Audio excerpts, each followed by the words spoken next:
ያቆመኝ ያገዘኝ የእግዚአብሔር ምሕረት ነው የሚል አንድ ሰው ከኔ ጋር አጭር ጸሎት ይጸልያል። ኢየሱስ ክርስቶስ ጌታ ነው። በኃይሉ ያልቆመ በብርታቱ ያልቆመ ባለው ነገር ያልቆመ ጤነኛ ስለሆንኩ ነው የቆምኩት የማይል ሰው በእውነት እግዚአብሔር ስለረዳኝ ነው የእግዚአብሔር ምሕረት አግዞኝ ነው የቆምኩት በእግዚአብሔር ቤት ውስጥ መመላለስ የቻልኩት መስራት የቻልኩት በሰላም እየኖርኩት ጥሩ ቤት ስላለሁ አይደለም የሚል በእውነት ያቆመኝ ያገዘኝ የእግዚአብሔር ምሕረት ነው የሚል የእግዚአብሔር ምሕረት አቆሞኛል የእግዚአብሔር ምሕረት አግዞኛል የሚል እግዚአብሔርን ማገልገል የቻልኩት በፊቱ ማምለክ የቻልኩት በፊቱ መመላለስ የቻልኩት ከእግዚአብሔር ምሕረት የተነሳ ነው የሚል ሰው ካለ የእግዚአብሔር ምሕረት እያሰበ ከኔ ጋር ጥቂት ይጸልያል። ኢየሱስ ክርስቶስ ጌታ ነው። መጽሐፍ ቅዱስ ሲናገር እንደዚህ ይላል።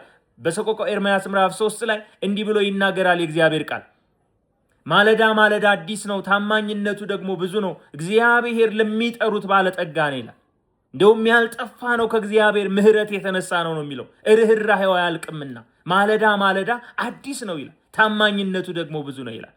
ወንድሜ የቆምከው ከእግዚአብሔር ምሕረት የተነሳ ነው። በእግዚአብሔር ቤት ውስጥ መኖር የቻልከው እግዚአብሔርን እያመለክ እግዚአብሔርን እያገለገልክ መኖር የቻልከው መኖር የቻልሽው ከእግዚአብሔር ምሕረት የተነሳ ነው። ምሕረቱ እንደኔ ያገዘው ምሕረቱ እንደኔ ያቆመው የእግዚአብሔር ምሕረት ረዳኝ የሚል ሰው የእግዚአብሔር ምሕረት አግዞኛል የሚል ሰው ከኔ ጋር ይጸልያል። ኢየሱስ ክርስቶስ ጌታ ነው። እግዚአብሔር አባት ሆይ ስለበዛልኝ ምሕረት በቤትህ መቆም ስለቻልኩኝ በፊትህ ማገልገል ስለቻልኩኝ በቤትህ መኖር ስለቻልኩኝ በቤትህ ማገልገል ስለቻልኩኝ እግዚአብሔር ምሕረት ስለበዛልኝ ጸጋህ ስለበዛልኝ በጌታ በኢየሱስ ክርስቶስ ስም አመሰግንሃለሁ። እግዚአብሔር አባት ሆይ እንደኔ በቤታቸው ጸጋ የበዛላቸው የእግዚአብሔር ምሕረት ያቆማቸው የእግዚአብሔር ምሕረት ያገዛቸው በኃይላቸው ያልቆሙ ጤና ስላለን ነው ብለው የማይመኩ እግዚአብሔር አባት ሆይ አንተ ያገዝከው አንተ ዛሬን እንድናይ ያንተ በጎ ፈቃድ ስለሆነ ምሕረት ስላገዘን ነውና የቆምነው እግዚአብሔር አባት ሆይ እናመሰግንሃለን።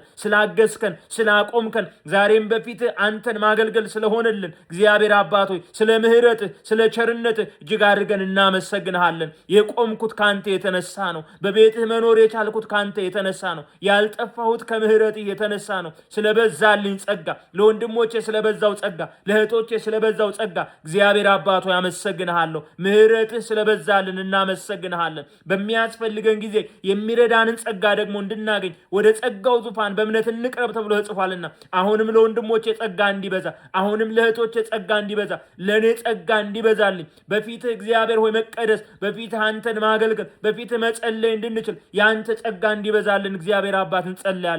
ስለ ሁሉ እናመሰግንሃለን። ስለሰማህን ተባረክ። ምሕረትህ ስለበዛልን ጸጋ ስለገነነልን እግዚአብሔር አባት ሆይ በቤትህ መኖር ስለቻልን አንተን ማገልገል ስለሆነልን አንተን ማምለክ ስለሆነልን እግዚአብሔር ሆይ በጤና ወተን በጤና እንድንመለስ እግዚአብሔር ስለጠበከን እናመሰግንሃለን። ምስጋና ለስም ይሁን። አሜን። በሆነው ልጅ በኢየሱስ ክርስቶስ ስም ይሄ መልእክት ለብዙዎች እንዲደርስ ሼር እያደረጋችሁ ኮፒ ሊንክ እያደረጋችሁ ሪፖስት እያደረጋችሁ ለብዙዎች አድርሱላቸው። ያልጠፋ ነው ከእግዚአብሔር ምሕረት የተነሳ ነው። በሕይወት የቆምነው ከእግዚአብሔር ምሕረት የተነሳ ነው። በእግዚአብሔር ፊት መቀደስ የቻልነው ከምሕረቱ የተነሳ ነው። የእግዚአብሔርን ቃል ማጥናት የቻልነው ከምሕረቱ የተነሳ ነው። በእግዚአብሔር ፊት መጸለይ የቻልነው ከእግዚአብሔር ምሕረት የተነሳ ነው። እንደገና እንድንቆም የረዳን የእግዚአብሔር ምሕረት ነውና እግዚአብሔርን እያመሰገንን የእግዚአብሔር ጸጋን የበዛልኝ የእግዚአብሔር ምሕረትን የበዛልኝ እያላችሁ ስለ እግዚአብሔር ምሕረት ለብዙዎች እያወጃችሁ ተናገሩ። የእግዚአብሔር ምሕረት ለብዙዎች ይደርሳል። የእግዚአብሔር ቸርነት ሆኖልኛል የእግዚአብሔር ቸርነት አቁሞኛል የሚል አንድ ሰው ይሄንን መልእክት ለብዙዎች ያጋራ። እግዚአብሔር ይባርካችሁ። ሻሎም